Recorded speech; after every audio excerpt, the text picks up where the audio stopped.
Welcome to Sebastopol Center for the Arts, located in Sebastopol, California. We are a 31-year-old organization that has 9 arts programs. One of them is our gallery and our exhibit space. We are here today to introduce you to Renee Owen, who's going to tell you about our most current show. I'm honored to be invited as the coordinator for Pulp, Book and Paper Arts, the 2024 exhibit here at Sebastopol Center for the Arts. Donna Seager served as our juror. She's from Seager Gray Gallery. And I was assisted by Rachel Laufer and Darcy Croshaw, who served as assistant coordinators, also by Catherine Davey, who heads up the visual arts team, and an amazing team of volunteers from Seb Arts that helped install and produce this show. The history of this exhibit is interesting. There's a thriving book arts community in the Bay Area. And Sonoma County Book Arts Guild, which was founded in 2006, has been meeting at Seb Arts off and on since then. We have lots of other bookmaking and calligraphy guilds in the Bay Area, and a thriving letterpress arts community as well, including Eric Johnson's Iota Press, which is now named NBLA, and a number of other letterpress groups. In 2009, our first biennial exhibit was called Bibliophoria, and Donna Seager juried it for us. This year is our 7th biennial exhibit. We have 77 works from a huge number of submissions. 2/3 of the artists are from across the country and the state, and 1/3 of them are locally. So I hope that you'll enjoy our video today of this exhibit. Thank you.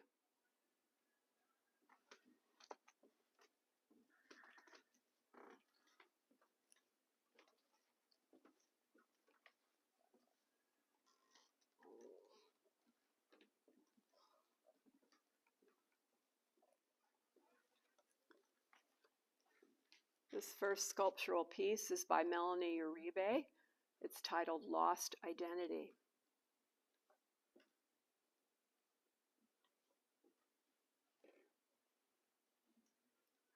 Next we have Susan Camel's book Nature, using ink, wood veneer, and book cloth. And Rachel Stickney's Vessel Book 6 of stoneware and handmade paper, really pushing the boundaries of form and function.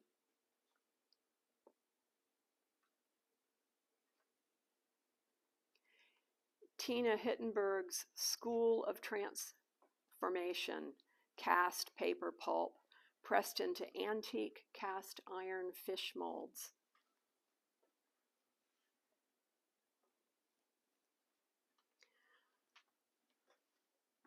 Kristen Demmer's Basket Renewal, made of reed and handmade paper, about the process of thriving after a period of loss.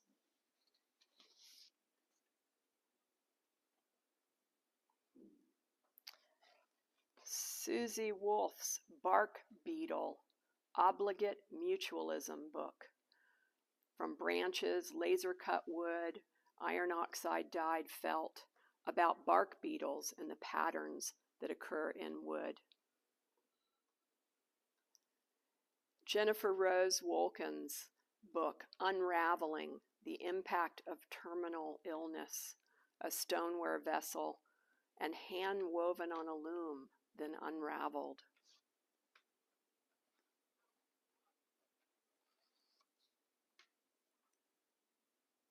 Rebecca Shomley's book, Giant, Deity with Leaves, letterpress printed with wood and photopolymer plates, and contact prints of botanical pages.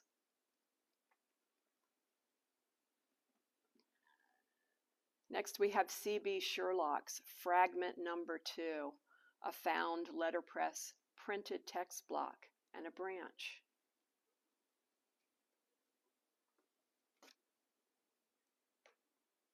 Vesna Bresniker's piece, titled After Tomorrow, a wall sculpture of willow branches, wire, paper, and shellac.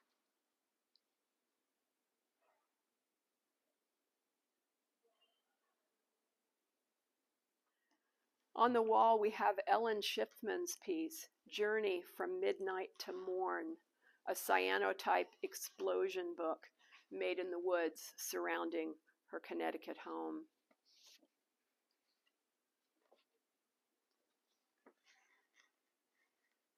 And then Holly Downey's third place winner, titled Vanishing, of hand-colored mezzotint engravings of insects listed as endangered, and poems by Jane Hirschfield.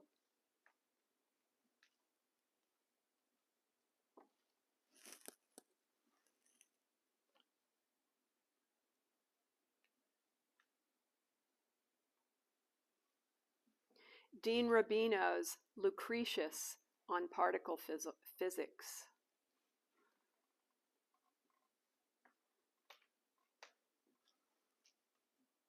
And on the wall, Ellen Schiffman's piece, Some of Its Parts, a book form made of art tiles of photography, eco-printing, and cyanotypes.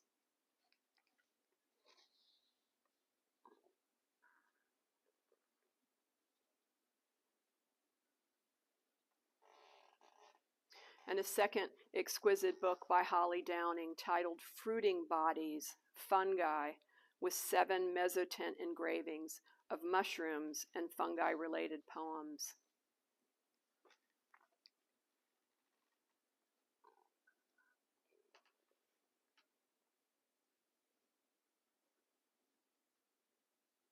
And the large sculpture in the corner of the gallery is titled Cascade by Michelle Wilson, throwing off incredible shadows, the 4 winding paper columns suspended from the ceiling. She took a coordinator's award for this piece made of high shrinkage paper, pigment, and rattan.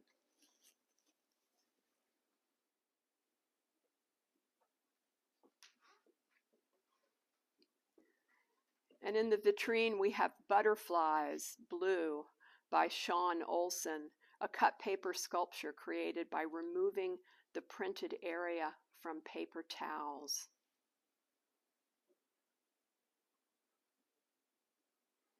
And on the wall, David Ruth, titled Bab, a paper cast sculpture.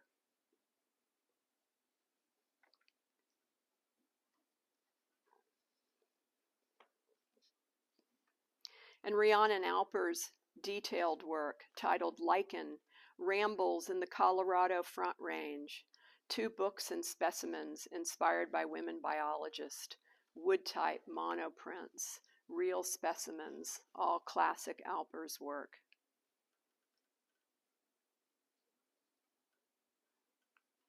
And then Not Knowing You by Jo Anderson, an accordion spine book of handmade paper with grass inclusions, etchings, and silkscreen text.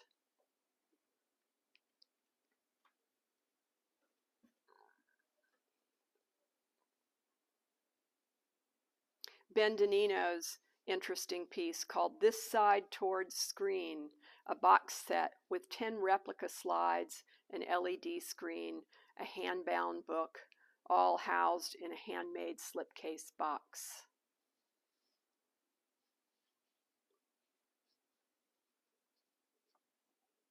And on the wall, we have Birds in Flight by Victoria Tosh, 8 pamphlet-stitched books of cyanotypes and hot foil print processes.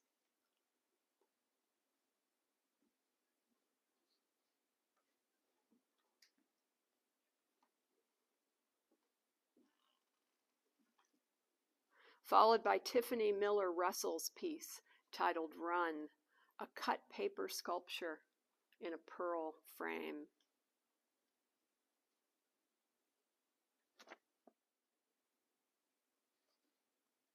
Sue Ellen Cox's piece, Grace, honors her grandmother, shelling beans with an accordion book, a wood box, and ceramic peas.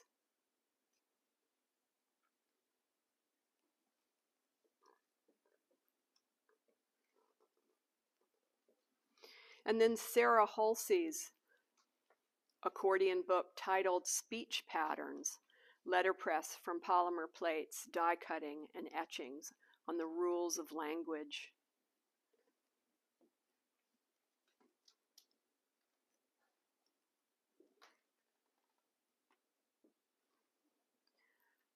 Followed by Roberta Lavador's book titled Solitary Bee, of handmade paper from various plants, collaged and stitched with milkweed fiber and thread.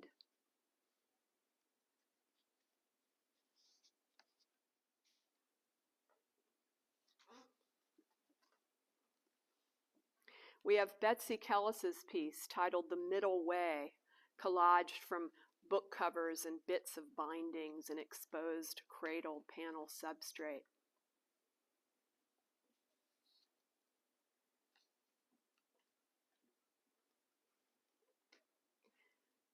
Deborah Disman's textural piece titled Profusion, a sculptural artist book of canvas, paper, and hemp cord.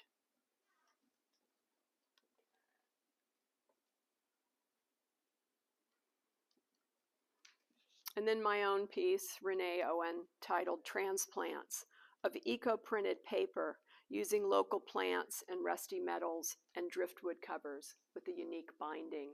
It folds into a book.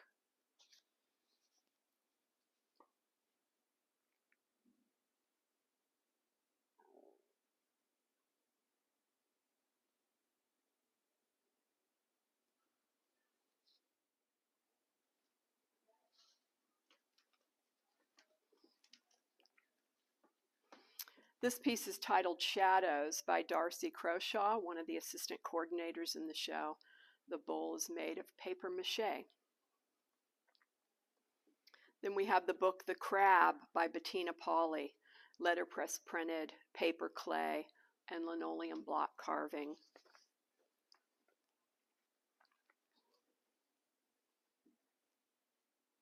Anne Covell's creative take on a girdle book structure titled In the Dark, the tall extension with a Turk's head knot closure.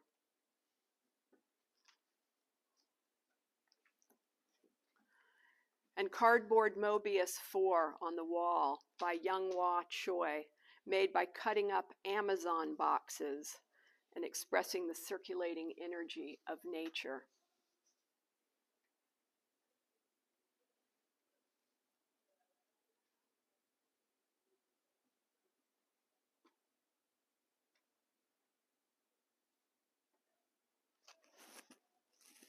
Followed by Mervy Pacaste's piece titled Hive, a laser cut and hand-bound pop-up book.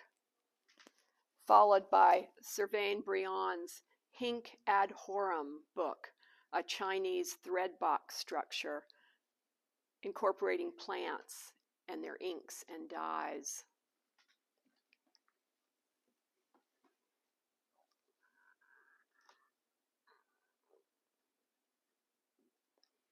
And then Complicit Triptych by Sue Ellen Cox, a box, a book, and found objects.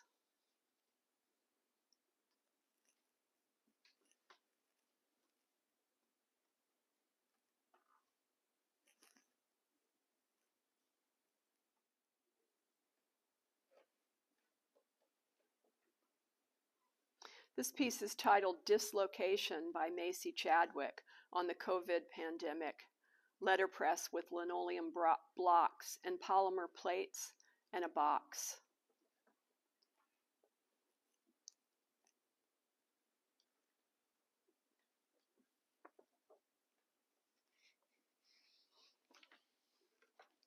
Joelle Weber's sculpture Spring's Bright Awakening, a book art sculpture with tree door handles and gilded trees within.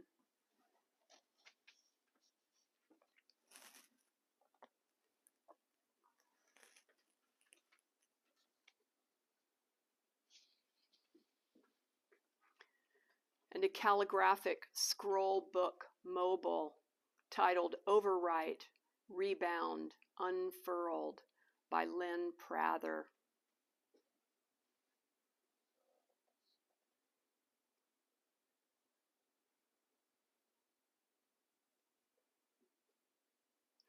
Tiny Hanging Books and a Box by Fox Mash, titled Blank.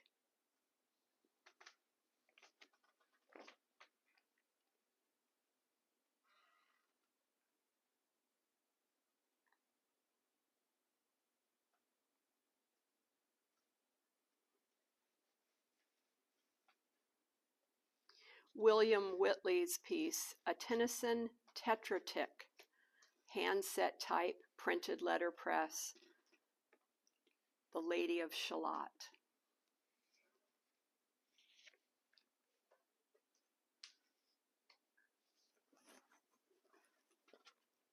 Sandra Beard's piece, It's Only Temporary, 5/10 of monotypes in caustic and copper wire.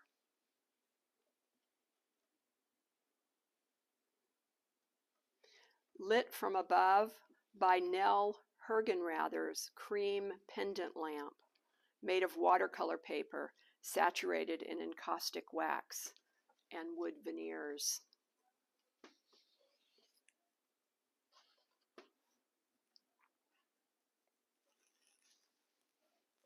On the wall we have Chaos Harmonies by Pamela Paulsrud, of handmade paper and an abstract calligraphic painting.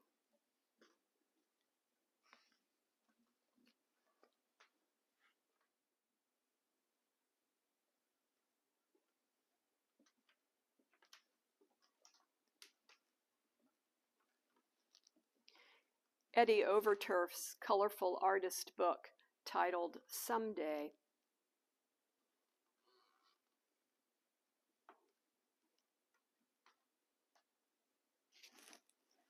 And then Atai Rogers Fett's book, The Words Will Also Nourish, an artist's book of work translating Yiddish language oral histories.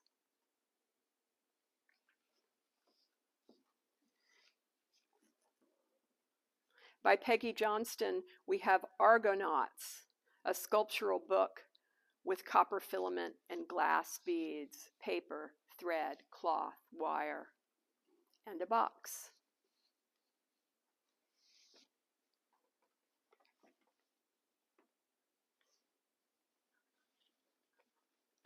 On the wall, a large piece by Marilyn Geary titled Mending the Mountain, handmade paper from plants using a jumshi technique in the shape of Mount Tam.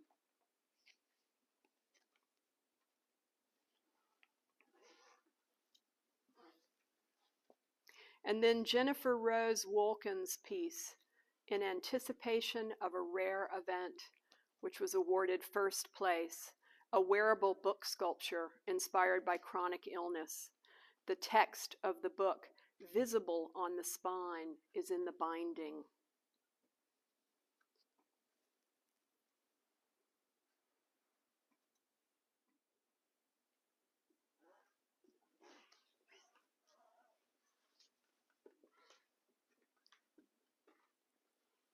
This piece is titled Gone by R.D. Burton, a tunnel book with 4 panels and a gate opening.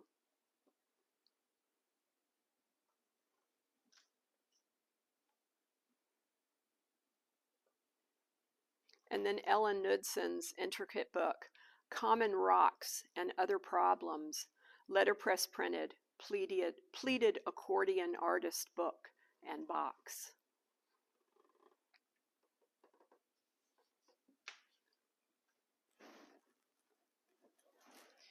And on the wall, from Kathleen Edwards, titled In This Together, this accordion book of intricate drawings, collage, and movable parts.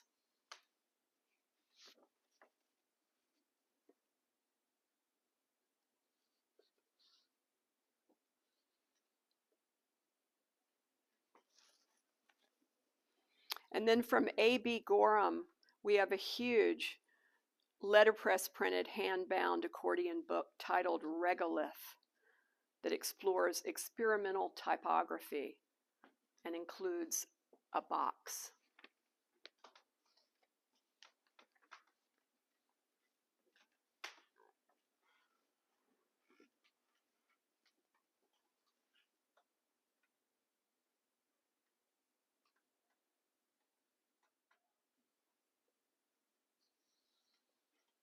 By Beth Lee, we have Omnigatherum 2, a box lid serving as a front cover for this long accordion book, almost 6 feet in length.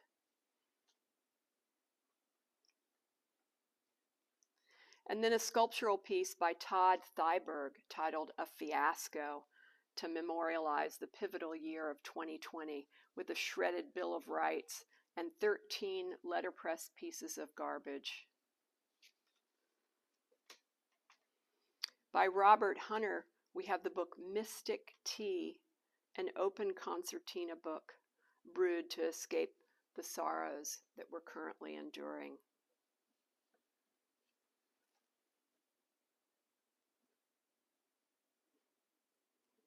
And from Elizabeth Cianci, we have These Are Our Few Seasons, a letterpress book of pigment prints and cyanotypes.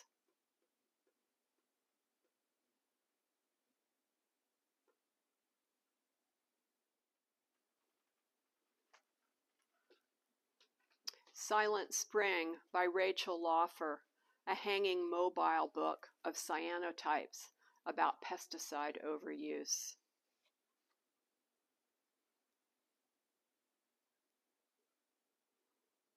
And then Jennifer Rose Wolkin's piece, Standing Tall, palladium prints and a wood post and ceramic ring.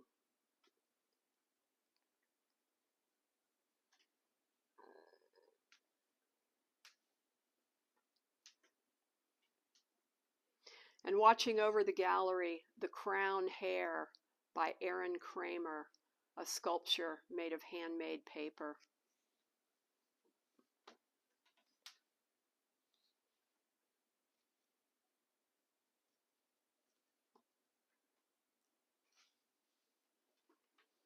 And on the wall from Linda Ortiz, a rain dance dress, artist-made paper, dyed with the natural pulp enhanced with beads, feathers, shells, and turquoise.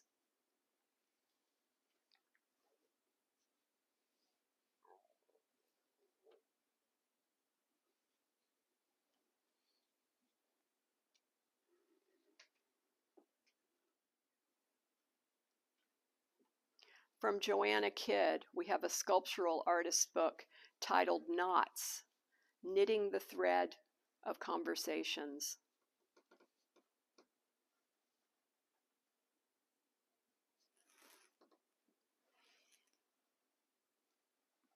And then See Both Sides from Jane Murphy, made of book pieces, found objects, and photographs.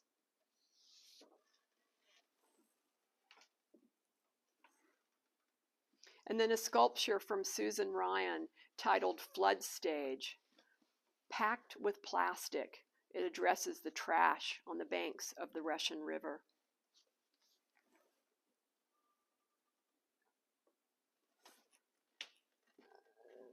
And then a vintage book and cut paper sculpture from Janine Stein titled Sprung from the Pages.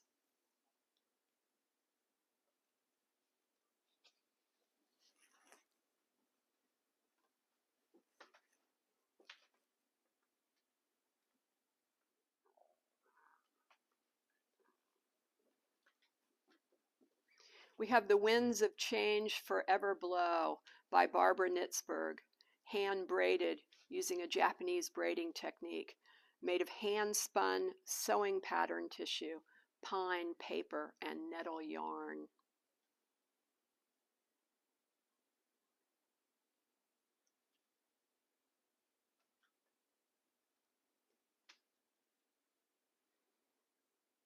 And then Upon This Ledger by Abraham Kimball, a house structure that he's created that sits on a 1950s cattle auction ledger about ranching life.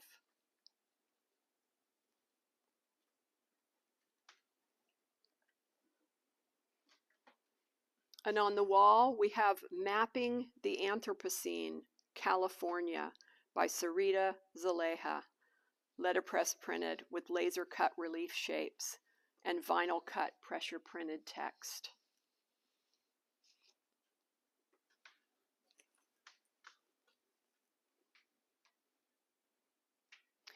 And by Emily Tironi, we have an altered book called About Handicaps.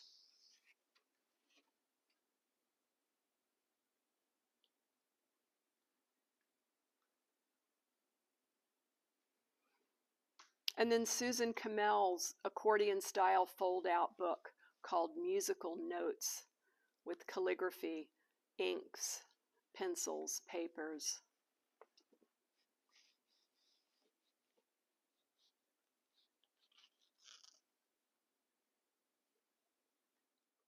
We have a book titled Heavy Lifting by Felicia Rice that took second place in the show. Nested accordion fold panels in a clamshell box with a companion perfect bound book and a film.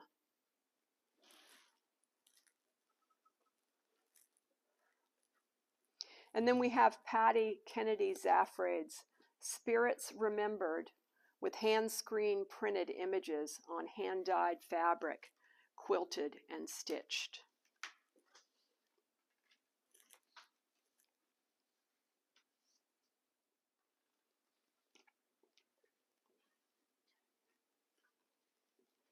On the pedestal, we have Pueblo Reflections by Shaw Towers, a three-dimensional paper sculpture with found objects, poetry fragments, and books.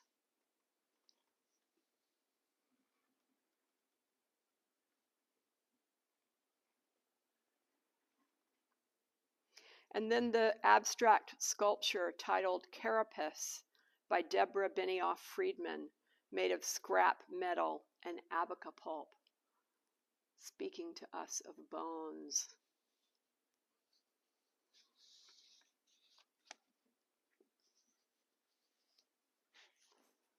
This piece is titled Scriptum Obscurum by Susan Zimmerman, multiple layers of newsprint transferred to abaca tissue paper she treated with cognaco paste and stained on a wire frame.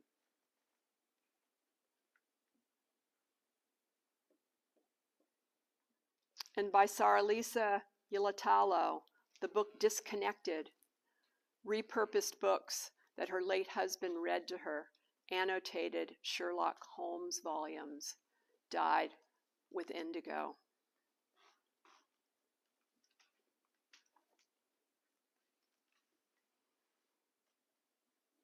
And finally, the piece I Wish I Could Speak Your Language, which received a Coordinator's Award, by Colleen Couch, botanicals embedded in handmade abaca paper wrapped around baling wire.